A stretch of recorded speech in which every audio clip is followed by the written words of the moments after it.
Saya Caroline Panjaya dari Konsulat Amerika di Medan. Dan di sini ada juga Ibu Jessica dari Konsulat Amerika di Medan, ada Kak Rahma, ada teman-teman dari US Embassy, dan juga dari Ubud Writer Festival, dan tentunya ada Jonathan di sini yang sudah bersama kita. It's an honor to have you here, Jonathan, with us. I know it would have been great if all of us can be in Bali or in Sumatra, but unfortunately we can't. We are at the comfort of our own homes, and since we might be discussing your new book, We Are the Weather, maybe this is the more environmentally responsible way of doing this anyway. So before we start, I'd like to invite Jessica, the Acting Principal Officer for the US Consulate, to make a remark. Jessica? Okay, selamat malam semuanya, and good morning, Jonathan.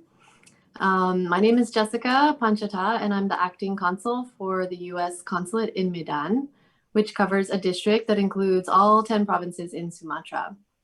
So we're very, very happy to have this opportunity to host you for this virtual program with members of the literary community from North Sumatra, West Sumatra, as well as Aceh provinces. Jonathan, forgive me for a moment while I switch back to Indonesian. Untuk sahabat di komunitas pembaca dan penulis yang ada di sini, selamat datang. Kita sangat beruntung ada penulis Amerika berkaliber internasional yang ada di sini untuk berdiskusi bersama kita semua hari ini.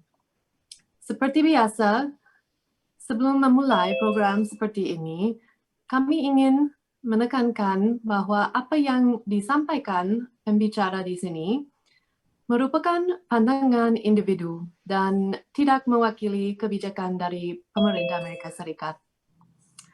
Jadi mari kita mulai acara ini. Terima kasih. I hope you have a great discussion, everyone. Thank you. Thank you, Jessica. Now let's hear from Janet Neff, the director and founder of KEMBALI 20.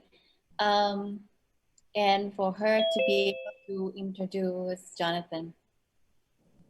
Hi, Medan and Sumatra. We're very excited to be collaborating with the US Embassy and the Consulate in Medan. Medan is one of my favorite places. I really love the food there. So I think next time if we can bring Jonathan there, that would be fantastic. You know, I want to say also that we really cherish our relationship with the US Embassy, Consulate, etc. They've been such amazing, loyal supporters of our festival over the years, and because of them, we've been able to create together these satellite programs. So I'd like to extend a huge thanks to the US Embassy, the Consulate in Medan, and Jonathan and the presenters and all those involved, as well as the audience. And as you know, this year it's a digital program, so it's KEMBALI 2020, and it's designed to rebuild Bali, but also to strengthen the creative communities. And in that light, I'd also like to introduce our guest, Jonathan Safran Foer, who's an award-winning author from the States, and he, of course, will be discussing his book, We Are the Weather, and we're very honored that he could join us. And please have a fantastic session discussing the issues that concern us all tonight. Terima kasih. Okay. Jadi teman-teman, terima kasih Bu Janet. Jadi teman-teman yang ada di sini, ini program yang dipersembahkan untuk kalian semua. Jadi nanti silakan sepuas-puasnya nanya, kita bisa nanya pokoknya sebelum jam 9. Mumpung bintang tamu kita ada di sini. Nah, untuk teman-teman yang lebih nyaman untuk mendengarkan dalam bahasa Indonesia, kami nanti ada channel berbahasa Indonesia. Nanti UPI akan menerjemahkan secara simultan. Jadi di bagian pertama ini silahkan tanya sebanyak-banyaknya di kolom chat pertanyaannya. Nanti saya bacakan ke Jonathan, nanti jawabannya akan bisa didengarkan dalam bahasa Indonesia juga.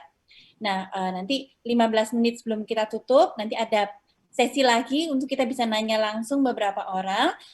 Tetapi untuk menyingkat waktu, mungkin pertanyaannya bisa dituliskan juga dulu. Kak Rahma, udah siap channelnya?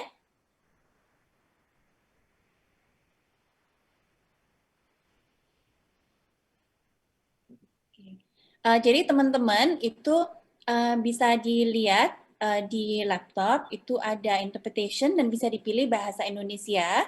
Dan juga kalau kalian menggunakan HP, di bagian kanan bawah itu ada sekitar 3 titik gitu, ada tulisannya more, bisa diklik di situ lalu pilih translation. Oke, mari kita mulai. So Jonathan, your recent book is called We Are the Weather. I am curious, what's your favorite weather for writing a book? Is there such thing as the perfect or ideal condition for writing for you? Well, first of all, thank you for having me. It really is an amazing thing that this year has been incredible in all senses of the word incredible. And I would have very strongly preferred to be with you in person, but it's also pretty remarkable that I can wake up, pack my kids their lunches and send them off to school, and then from the comfort of my own home, speak to all of you or with all of you in the comforts of your own homes. I do hope that in the future we will be able to be together. So I'm hearing the translation. Should I be hearing it? No, you shouldn't. Sorry. Yes. Here we go. Not, but I'm hearing it as well. Still? Yes, I'm still. not sure. Well, we'll see. In any case, what's the perfect weather, you had asked, for writing a book? So, I spent a lot of my life thinking that the conditions of writing mattered and mattered a lot. So I found different offices in different places. Sometimes I would write at the New York Public Library. Sometimes I rented rooms in different places. Sometimes I would write in the apartments of my friends. The last office I ever had was actually in a restaurant. And you had to go through the kitchen and then down these stairs into the cellar, into the basement of the building, and I would do my writing there. And then I realized over time that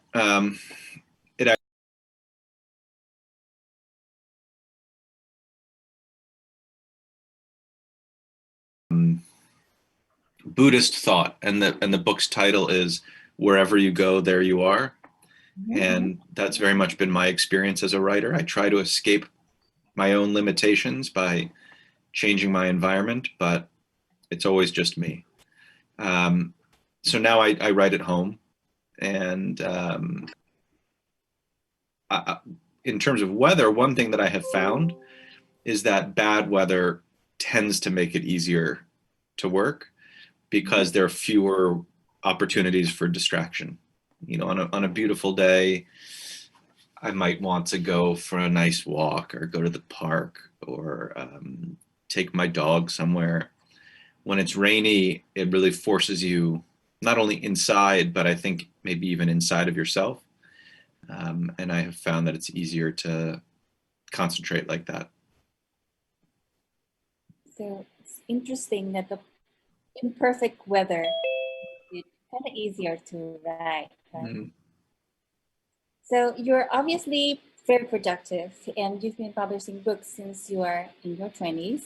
Was it different writing as a young ingenue before you had a family, and now as a father? So yeah, it was very, when I published my first book, I should say when I was writing my first book, I didn't even really know that I was writing a book exactly.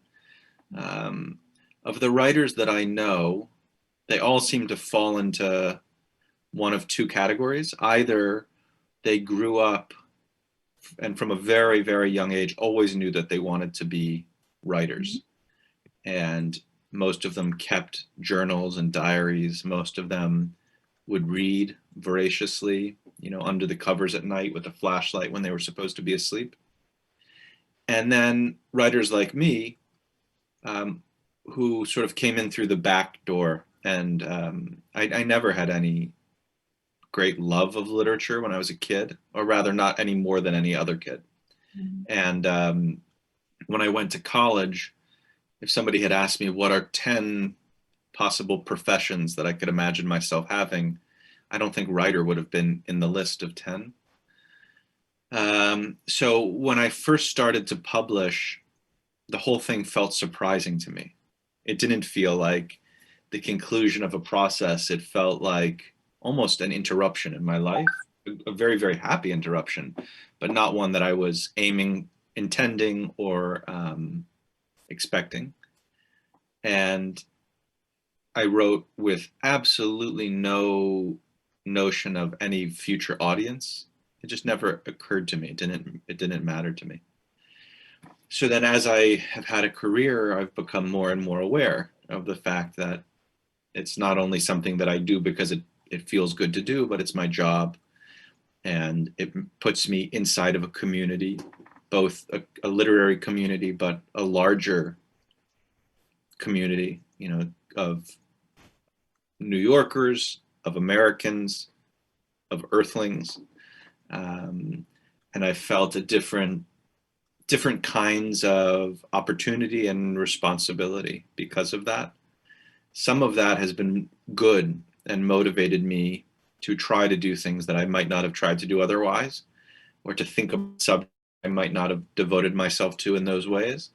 And there's also bad things about it, because I think self-consciousness isn't always, but it really can be the enemy of creativity. Once you start becoming aware of what you're making, it's harder and harder to do it for its own sake. And I think the best art is really done for its own sake. You know, sometimes it is politically important. Sometimes it finds a large audience. But I don't think those are the best starting points. And now I'm really speaking about novels rather than nonfiction. I think the best starting point is just a feeling of necessity inside of the person who's making it, a desire to create without knowing what the function of the creation is. And then once it's in the world, it takes on all sorts of functions and has the power to move people, or to change them, to change their habits, to change their feelings, to change their minds. But I don't think it's good to set out to do that, or to frankly do anything at all, but rather to just experiment and to follow one's impulses. So as I've gotten older, as I've become more and more of a professional writer, it's been harder to refine that place of just doing it for its own sake. So it's very interesting, because I heard something that someone said like this. So if you don't have an overwhelming urgency to write something, like, you know, you cannot sleep because you don't write it, you don't become a writer. Do you agree with that statement? No, not at all. So much of writing for me is just an act of will. It's working. That statement to me is like saying, if you don't wake up and go to sleep madly in love with your partner, then you should break up. It doesn't make any sense. Like, relationships, like books, and like anything else that's important and good, require work and require patience and require constantly correcting, and like just a perpetual effort to do a little bit better. So I have probably felt in the last year, let's say, or this year, 2020, I've probably felt a burning desire to write, maybe 10 minutes of the year 2020. I'm not saying that as a joke. I think it's actually a helpful thing for a lot of writers to hear. Usually I write not because I want to write, but because I want to have written, you know. The process can be very, very difficult. I find it to be more difficult than pretty much anything else that I do, because it challenges my self-confidence. You know, it very often leaves me feeling vulnerable, feeling stupid, feeling uninteresting. It's just the nature of writing. Every writer I know wrestles with that, in part because there's nobody else to blame. You know, if you have a job and things are frustrating, you typically blame your boss. And if you are the boss, you typically blame your employees, but there's always some place to put your frustration. And as a writer, there's nowhere to put your frustration except with yourself. So it's a very, very difficult thing to do. It's also an extremely gratifying thing to do. Probably not despite of what I just said, but because of what I just said. It's gratifying because it's a very personal achievement, personal accomplishment. But for me, and this is true for as long as I've been a writer, and I assume it will be true for as long as I am a writer, it's a struggle. It's a good struggle, but it's a struggle. So, because you've been writing long enough, you've been vulnerable long enough also, do you have any tricks for new writers to overcome this vulnerability to critics, to haters, to people who basically don't like your works? I don't think there's any need to overcome it. It's just a part of the world that we live in. I mean, it's always been true for writers. And it's kind of uniquely true for writers because literature is the only art form that critiques itself in its own language. You know, nobody goes to a concert and then writes a review of the concert by singing a song. Nobody goes to an art show and writes a review of it by painting a painting. And yet when we read language, whether it's a novel or nonfiction, it's reviewed with language. And that can end up confusing the distance between criticism and creation, and it creates a whole class of critics who are themselves writers, which can be both good and bad. But we also live in a world in which, because of social media, negative opinions are more valuable, or not more valuable, they're more rewarded than positive opinions. Provocative statements are more rewarded than sensible statements. And it is a really profound problem. I would say it is probably the biggest problem that we face, even larger than something like climate change, because we have no hope of solving something like climate change if we can't find a good way to talk to each other, a way that reveals just how often we agree rather than disagreements that are blown radically out of proportion. And it's something we've seen over the last couple of years. You know, the power of social media, the power of Twitter to propagate not just lies. In a way, lies are the easiest thing to take care of, but a race toward who can make the loudest voice. You know, it's been interesting even with like Trump's tweets, how they gravitate toward all caps, you know, all capital letters, as if just writing in the traditional like form of the English language weren't enough to make enough noise. So whether you're a writer or just a citizen, we have to find a way to quiet that noise. It's not in the service of progress, and it's not in the service of making us better people or having a better society, or making us happier. So just to return to your question, yes, I do sometimes find it tricky as a writer to quiet that noise. But, and 10 years ago, I felt like those challenges, I didn't share them with other people. You know, being a public person put me in the way of more negative noise than if I weren't a public person. But I actually don't think that's true anymore. I think that because of social media, we are all, you know, really in the way of this extremely destructive noise. So since you mentioned briefly about climate change, you wrote in your book that it's tragically difficult to talk about the planetary crisis in a way that is truly believed. Based on your experience, do you have any advice on what is useful and what is not useful when trying to write a compelling article or book on that subject, or for that matter, a voice that is heard, that will be heard? So probably like everybody here, I've read a lot about climate change, and very often it moves me and I find it upsetting, and I will forward what I've read to my friends, and I will, usually for a very short period of time, become convinced that I have to change my life and devote myself to participating in the solution of this problem. And then sometimes after a week, sometimes after 5 minutes, I just forget about it. I just stop caring about it. And in the book, I talk about this quite a lot, why it is that we can know something and not only know it, but really care about it, and yet not fully believe it.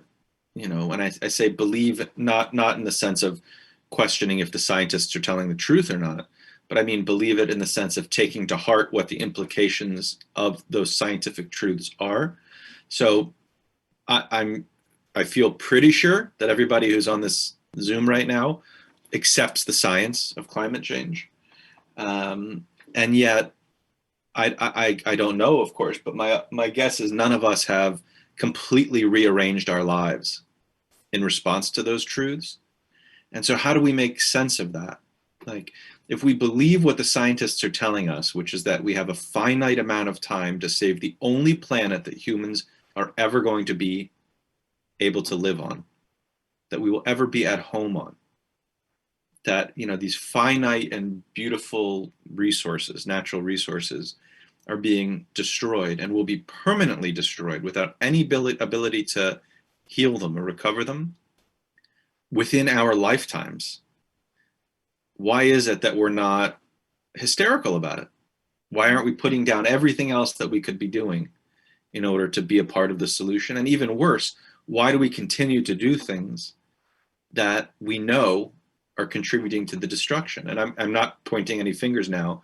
I'm exactly the same way. And I think the answer is because even though we know it in our heads, we don't believe it in our hearts.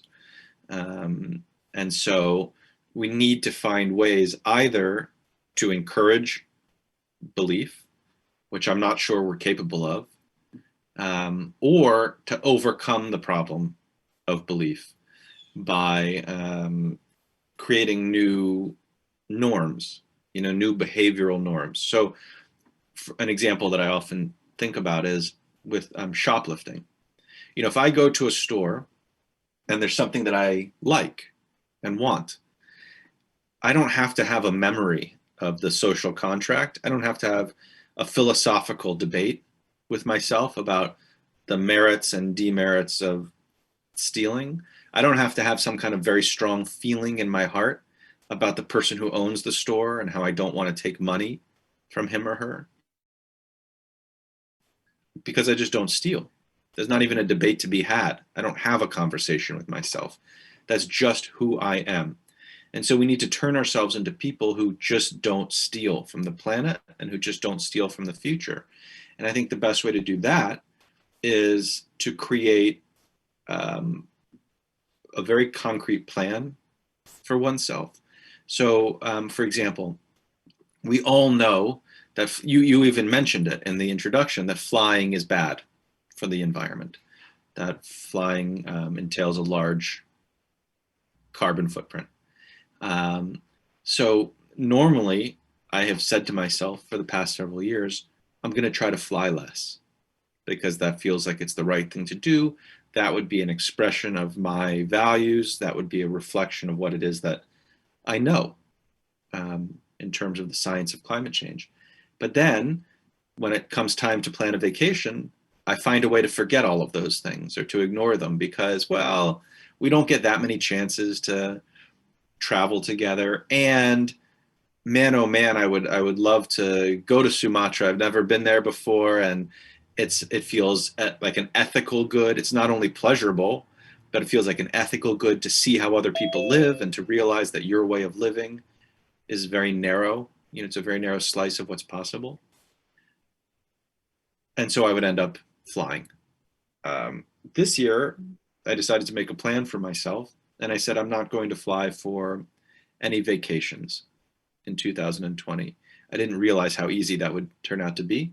But when you have a rule like that, then when it comes time to plan a vacation, you don't have to have a big thought. You don't have to have a big feeling.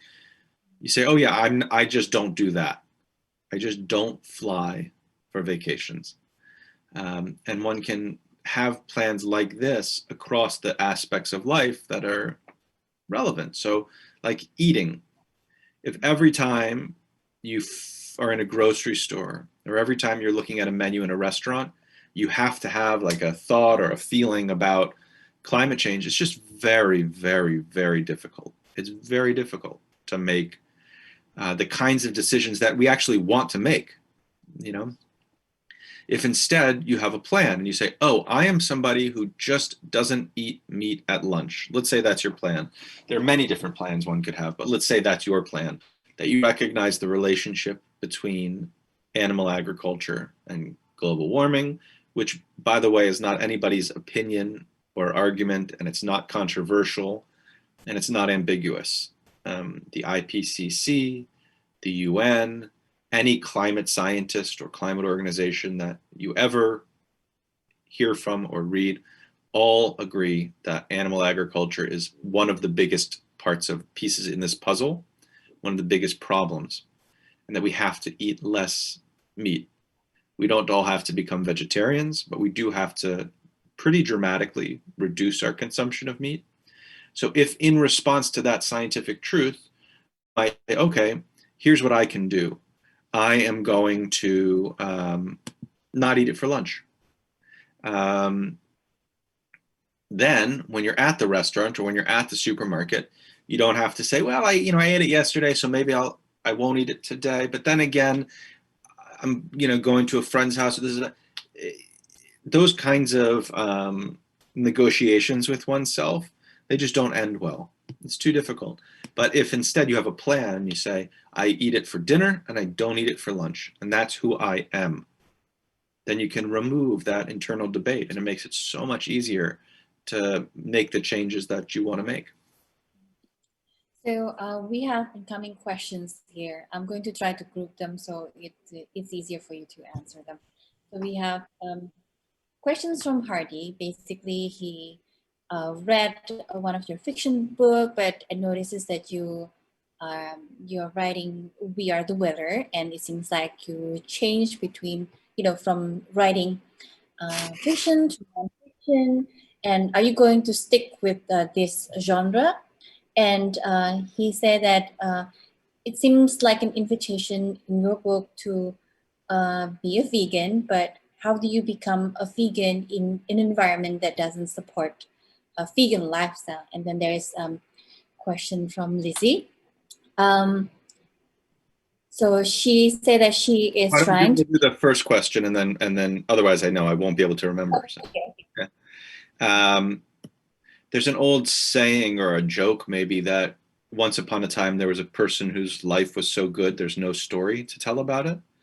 Mm-hmm. Every story is born out of some kind of problem.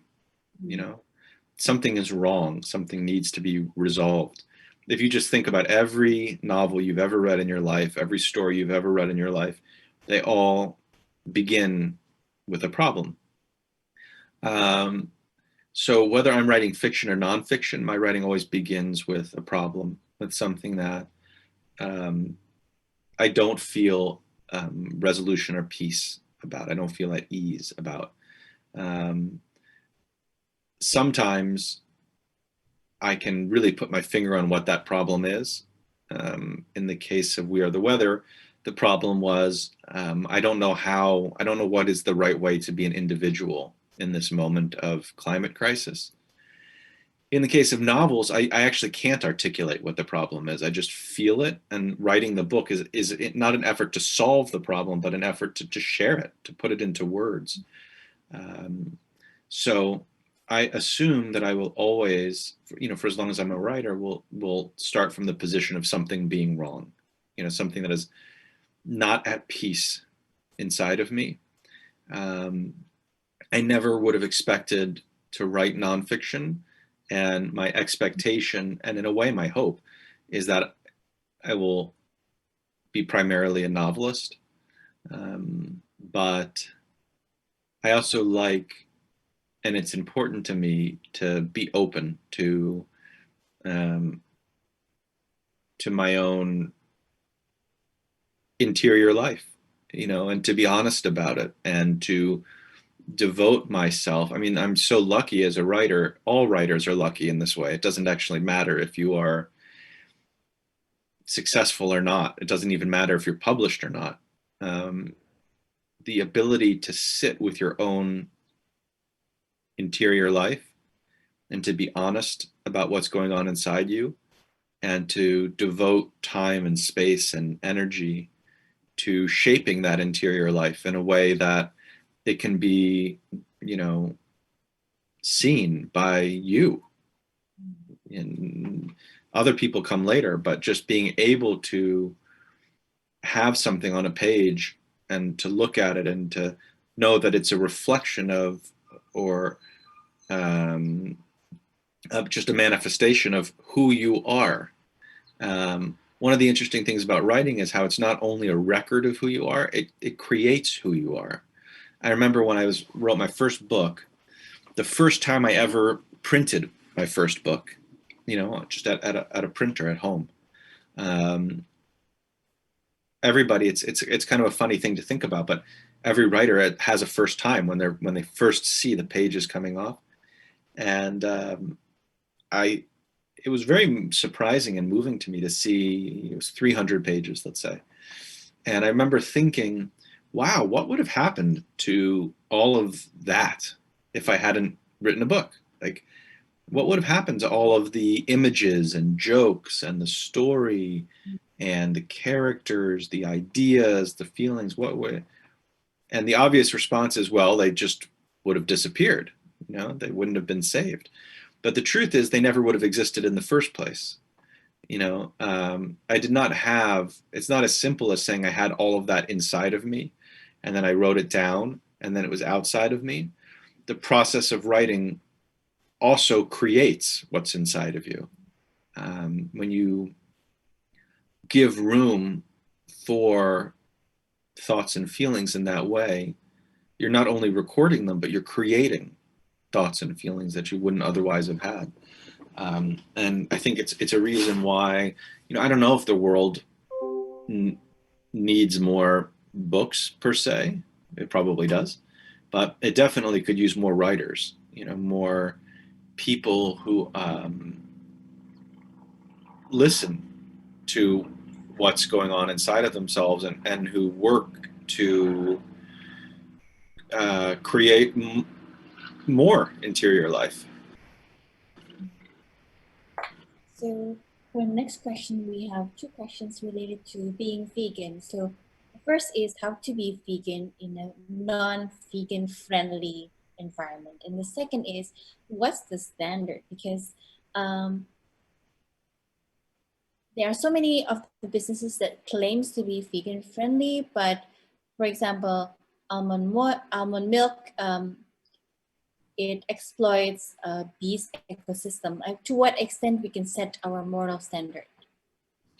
Well, I think our moral standard shouldn't depend on an identity or on perfection, because then we're going to fail. Nobody is perfect, and perfection is not necessary. You know, we have to like begin by questioning what the goal is, and the goal is to reduce the amount of destruction and the amount of violence in the world, to recognize that our eating is maybe our most important contributor, our most important choice in our lives as individuals to the destruction and violence in the world. It's certainly a huge component. It's something that we can't ignore. So if our goal is to reduce the amount of destruction and violence, then we have to think about what is the most powerful way to get there. You know, if you were to ask me, what are the odds that in 5 years, half of America will be vegetarian? I would say 0. If you were to ask me, what are the odds that in 5 years, half of the meals eaten in America will be vegetarian? I think there's a real likelihood of that. Those two paths bring about the same outcome in terms of the reduction of violence and destruction. One of them sounds so much easier than the other. You know, at almost every reading I give, somebody comes up to me and says, hey, I read your book. I've been a vegan for 3 weeks. I'm going strong. It feels great. And on the one hand, that sounds nice. On the other hand, you know, what I will often say is just make sure you're setting yourself up for success and not for failure.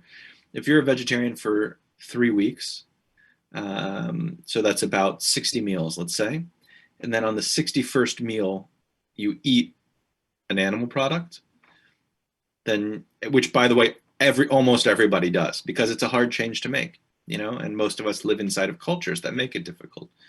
So then you eat the 61st meal, you have whatever, a hamburger, or you have cheese, then you're no longer a vegan, and you failed. If instead you begin by saying, I recognize the connection between my eating choices and the environment, and I want to be on the good side. You know, I want to try to heal the world, not destroy the world. So I've been eating as little meat as possible, and I've been going strong for 3 weeks.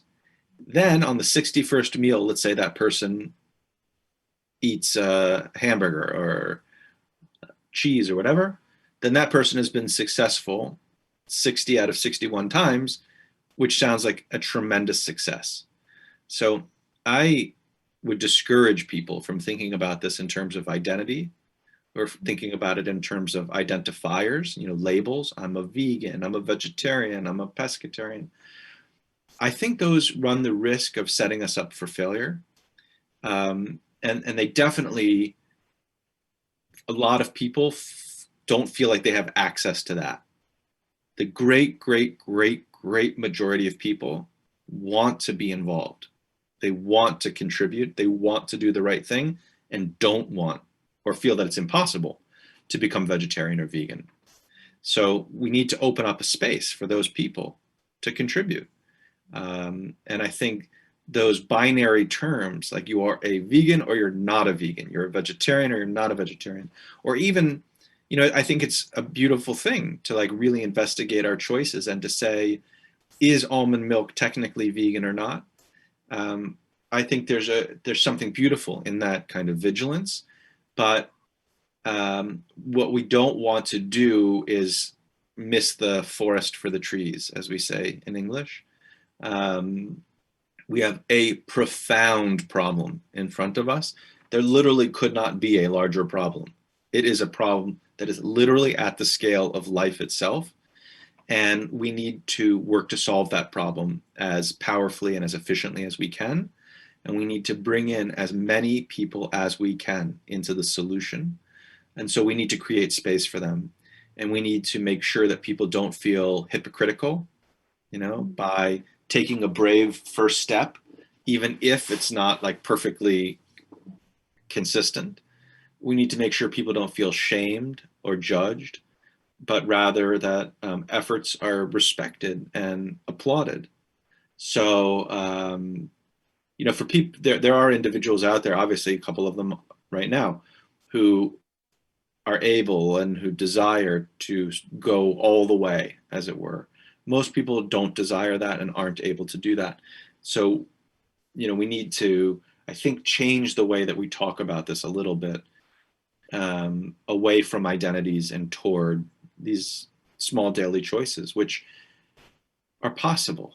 You know, again, the average person, if you say, could you go vegan tomorrow, will say, listen, I believe what you're saying. I understand the implications, but I just can't. I can't. If we were to ask people, do you think that you could not eat meat once a week? Every single person will say yes. Of course, I can imagine not eating it once a week. All right, so let's start there. Like today, let's start there today. See how it feels. Maybe it's possible to then do it 2 days a week, you know, maybe 3 days a week. But the important thing is to start and to grow it, to grow the efforts. And not to label and to cast judgment and be a purist about something. Yeah, because who, you know, listen, I'm certainly not pure. I bet anything that you're not. I bet that nobody on this call is. Like, We're just not. And it's not because we are failures, it's because we're human beings. And we have a lot of different identities. One of our identities is caring about the environment. Another of our identities is being members of communities and cultures. And a lot of cultures have historically involved animal products. That doesn't make them bad. The world was different. You know, the world was different before we had 7 billion people.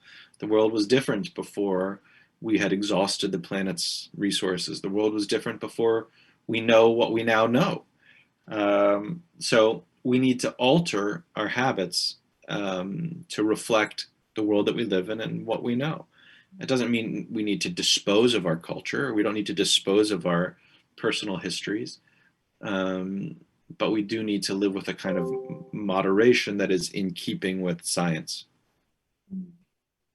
So I now want to address a question from Ai and also there is a question about how to keep yourself motivated and how to overcome writer block. I think it's a general question, but I think it's something that all writers experience. So how do you personally deal with that? I don't really experience writer's block exactly, but I never experienced the inability to write. I just experienced the inability to write anything good, which is a little different. I have found that feeling badly about what I'm working on is not a symptom of something being wrong. It's just, it seems to just be part of the process. And it's something that needs to be pushed through. It's like they say, there's a saying that pilots of airplanes sometimes use, which about turbulence or a storm, you know, there's no way out but through. And with a lot of the frustrations that come with writing, whether it's feeling blocked or feeling that just nothing good is coming out, or that you have nothing to say, or that a project doesn't matter, there's no way out but through. You know, you just have to somehow, and I don't have a secret for how. For each person, I'm sure it's different. You somehow have to go into yourself and find the resolve. Try to remember your original reasons, you know, for wanting to write in the first place. And I think very importantly, like, have a little bit of sympathy for yourself. You know, recognize what a difficult thing it is that you're trying to do. I think just that acknowledgement that it's difficult itself makes it quite a bit easier. So self-compassion helps when writing. Yeah, compassion, but you know, you have to balance it also with rigorousness. Like, you can't, it's tricky. You can't just say this is hard. I applaud myself for even trying. You also have to, that has to be accompanied by real effort and seriousness.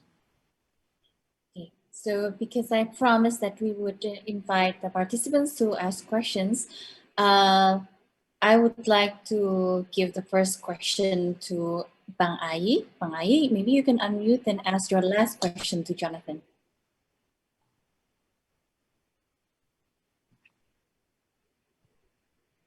Bang Ai bisa unmute? Okay. I will just ask his questions then. Who is your favorite writer and why do you admire him or her?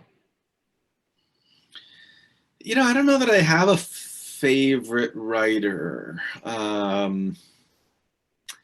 Usually I will like a writer in a certain time or for a certain reason. So for example, during COVID, I've read a lot more poetry. I don't exactly know why. It's just worked for me in a way that novels and nonfiction haven't. I have a little chalkboard on a stand outside my house, the front door, and all through COVID, I would write a different poem on it every day. Not a poem of mine, but one that I was reading and that meant something to me. I saw somebody said that nobody needs poetry until everybody does. And that was sort of how it felt over the last couple months, like the neighborhood, people were so appreciative to have that particular form of writing, that particular way of engaging with the world. I found myself reading quite a lot of a poet named Jane Hirshfield. She's an American poet, over the last few months. But before that, I was reading quite a bit of nonfiction. Before that, novels. It's all so tied up with my own psychology, It's a strange thing to be a writer reading other writers. Like, it can be both very inspiring. It can also make you feel jealous or badly about yourself when you read something that's just wonderful. I know a lot of writers who won't read novels when they're writing a novel. And I know other writers who read obsessively when they're writing. To me, it's a little bit like ingredients in a meal. If you were to say to me, what's your favorite ingredient? It's hard to say. I mean, I like garlic, I like onions or potatoes or broccoli or cabbage. I wouldn't want to eat any one of them alone for any, prolonged period of time. I like the way that they work together. And I very much feel that way about books too. Like, the way I think about reading, it's not like any book is an event. It's more like reading as a way of life. And I like being able to have so many different kinds of perspectives and voices to engage with. So the next question is from Jamie. So you say that, everything is kind of tied up with your own psychology, and one of your earlier books, Everything is Illuminated, is, I heard that it's described as autobiographical in some ways, that you experience some of the things that the protagonist is experiencing. The question from Jamie is, does it always have to be, do we have to always only write something that very close to us that we experience, or how do we research for things that we've never experienced but wants to write in a book? Well, obviously there's no rule. There's so many different kinds of books and so many different kinds of writers. What I can say is, whether you're writing a memoir or whether you're writing, a work of science fiction that takes place 3,000 years in the future on a distant planet, I don't see how you can ever escape yourself. You may not be writing about the details of your life, but you are always writing about your life. Even if it's projected onto situations and characters that could not possibly be more different from you, it is still you who is writing it. And, some writers find a good in acknowledging that or really exploring that. Others, it's not important to them, and they almost try to pretend that there isn't that personal connection. I am in that first group. Like, I find that I write better, or at the very least, I'm more interested when I feel a strong personal connection to it. And again, that doesn't have anything to do with whether or not what I'm writing is connected to the circumstances or events of my life. I like to feel that, a book is like an instrument that I'm playing, that it's my breath that's moving through it. And then at the end of the day, whatever you've written, whatever the successes or failures, artistically or in the world, you can at least say, I did it. There's a story there's a jazz musician named Ornette Coleman, and he was a very unusual guy, and he played a plastic saxophone because he liked the way that it sounded more than the brass saxophone that most people played. And once he was on tour, and this was in I think the 1950s, maybe the 60s, in the American South, and he was pulled over by a cop police officer, a racist police officer, who saw the saxophone sitting on the seat next to him and accused Ornette Coleman of having stolen it. And Ornette Coleman said, "Oh, no, no, no, I'm giving a concert tonight at this major concert hall. And look, I've, released 7 albums." And the cop said, "Well, okay, pick up your instrument and play it for me and prove to me that it's really yours." And Ornette Coleman was an incredibly gifted musician who could have played any song in the world in any way that he wanted, but he played it in his way. And you should all go listen to, there's a beautiful song of his called "Lonely Woman" by Ornette Coleman. You can find it on YouTube. And you'll hear that he just doesn't sound like anybody else. And at times he doesn't even sound like a musician. And so he played his saxophone in his weird way. And the cop said, "See, I knew that you didn't know how to play the saxophone." And he took it from him. So like, why did Ornette Coleman play it like that when he could have just played a classical song in a traditional way? I think there's just an incredible gratification in knowing who you are and accepting who you are and making an effort to share who you are. And that's the thing that I value most about writing, is that feeling of playing my instrument in my way. And that's really equally true, whether I'm writing something that is autobiographical or something that's nonfiction. So now I would like to invite anyone who would like to ask questions to Jonathan. Jadi teman-teman, kalau ada yang pengen nanya sendiri ke Jonathan, saya persilakan. Silakan, mungkin ada 2 penanya ya. Kalau ada yang mau bisa bilang di chat kalau mau pertanyaan sendiri. Atau langsung aja, silakan. Bisa di-unmute.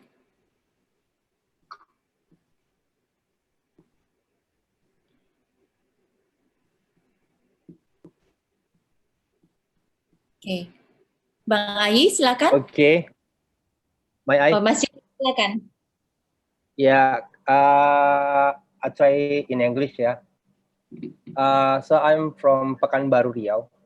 So basically, I often traveling before pandemic hit this country and the world. And I got lots of inspirations and the story from my traveling. So I have lots of story that I can write for my own hobby. But now during pandemic, where we cannot go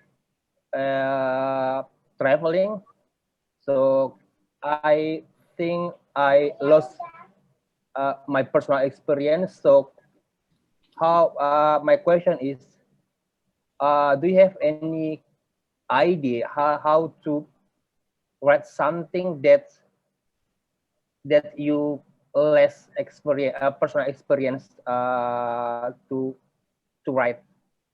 Do you get my question? Iya, Bang Dewi, kayaknya sudah ditanyakan pas sebelumnya. Jadi jawaban dari Jonathan adalah ini terserah kreativitas kita membuatnya seperti apa. Bahkan dicontohkan ya, ada seorang pemusik jazz, dia waktu itu memainkan sebuah instrumen, ditanya polisi, "Ini benar punya kamu, coba kamu main sendiri." Tapi dia memainkannya dengan cara yang unik hingga terdengar aneh, sehingga dibilang, "Enggak, itu bukan punya kamu sendiri." So I was repeating your remarks, a statement earlier that basically you can do it your way. Do you have anything to add to that, Jonathan? You could live inside of a locked room for a year without any interactions with other people and without any experience, and have more than enough to write a 1,000-page novel about. Our interiors, just experience takes so many different forms, and oftentimes things that seem interesting and vibrant and colorful turn out to be very empty. You know, that's frankly how I feel about so much of contemporary culture as filtered through screens. You know, the internet seems so vibrant and beautiful and connective and interesting, and there's an endless well of, and yet I mean, everybody I've ever met feels more empty rather than more full after they spend time on the internet. There are other experiences like going for a walk in nature where nothing happens and you don't meet anybody and there are no events that transpire, and yet somehow it leaves us feeling very full.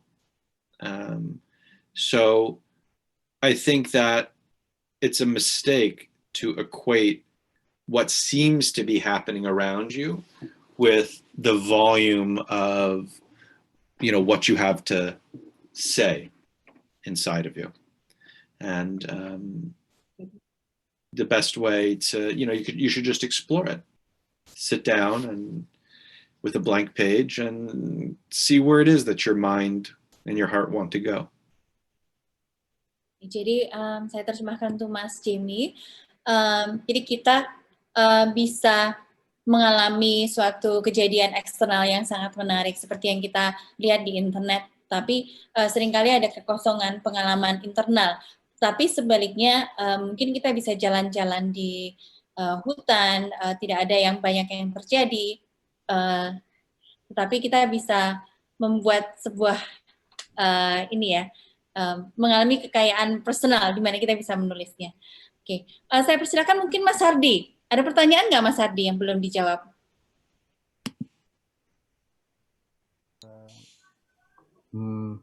Okay, it's related to my previous question about in your book about We Are the Weather. Is there any message addressed to the industry? Because from what I read, it's only personal message to people try to do something good to the environment. What about the industry? Because it has a lot of, I mean, industry also have an important role in this world, because to make the world is a better place, like try to be vegan or something, or try not to, especially for about plastic, using of plastic, something like that. Do you also have any message in this book, Jonathan? Thank you very much. Well, you're absolutely right that the problem is an individual problem, but it's not only an individual problem. It's also a problem of systems. We cannot solve climate change as individuals. We also need systemic change and legislated change. We need world leaders to create laws that force corporations to have practices that are ecologically conscious. The problem is, who are these leaders? You know, where are they? We don't have them right now. There are many, many countries that are signed on to the Paris Climate Accords, and there's only 2 countries in the whole world that are on pace to meet the goals of the Paris Climate Accords. So what do we do while we wait for these, you know, political saviors to rescue our planet? I think we do as much as we can as individuals, both because it matters. You know, the choices that we make have influenced our carbon footprints in real and concrete ways, but also because the choices that we make as individuals influence systems. So Tesla is the most successful automobile manufacturer in the history of the United States. And it's not because the government legislated the company into being. It's because individuals wanted to buy electric cars. And so those preferences of individuals completely changed the system. In America, we have a company called Beyond Meat, and they make a veggie burger that became very, very popular here. And they had one of the most successful, what's called an IPO in the last 10 years of the American stock market. And it's not because the government legislated them into being, it's because individuals wanted that. So we should not underestimate the power of our choices, not only in the sense, again, the real world sense of we can reduce our carbon footprints as individuals. And when you multiply that across communities and countries in the globe, it's profound, but also because these choices that we're making force corporations and ultimately force politicians to behave differently. Thank you very much. That's inspiring. Untuk Bang Ayi, saya persilakan kalau mau tanya. Bang Ayi mungkin lagi di channel Indo ya. Bang Ayi bisa switch ke channel Inggris supaya bisa nanya sendiri. Saya coba tunggu sebentar ya. Thanks so much, Olin. Ya. Yeah, hi Jonathan. I am Ai from Aceh. Basically, I'm a journalist and novelist also. I have a question about: do you have a big dream in writing? Maybe someday you want to get a Nobel Prize. This is my question. I'll tell you what my big dream is. My big dream is to write a book of poems. That's actually my big dream.